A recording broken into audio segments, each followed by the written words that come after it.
গানটা যতবার শুনি ততবারই চোখে পানি চলে আসে। অনেক স্মৃতি ভেসে ওঠে চোখে। স্বপ্ন যাবে বাড়ি গানটি ফেসবুকে লিখেছেন জিয়াদ হাওলাদার নামের এক শ্রোতা। বিজ্ঞাপন চিত্রে থিম সং থেকে দেশের মানুষের ঘরে ফেরার থিম সং এ পরিণত হয়েছে গানটি।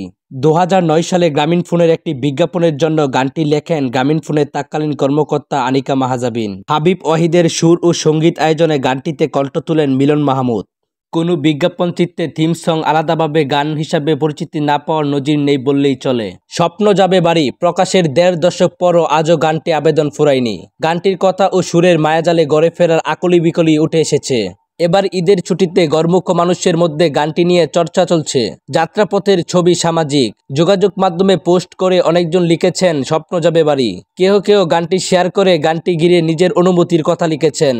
এই গান নিয়ে শ্রোতাদের উন্মাদনা আনিকা মাহজাবিনকেও ছুঁয়ে যায়। আজ মঙ্গলবার প্রথম আলোকে তিনি বলেন, নিজেদের সময়ের কথা ভেবেই ভালো লাগে। কথার সঙ্গে সুর ও কণ্ঠের জন্য গানটাকে মানুষ ভালোবেসেছে।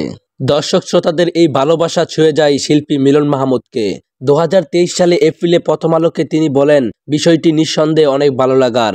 এই গানটা যুগ যুগ ধরে টিকে আছে। এটা অনেক আনন্দের বিষয়। গানের অংশ হিসাবে আমি শ্রোতাদের কাছে অনেক কৃতজ্ঞ।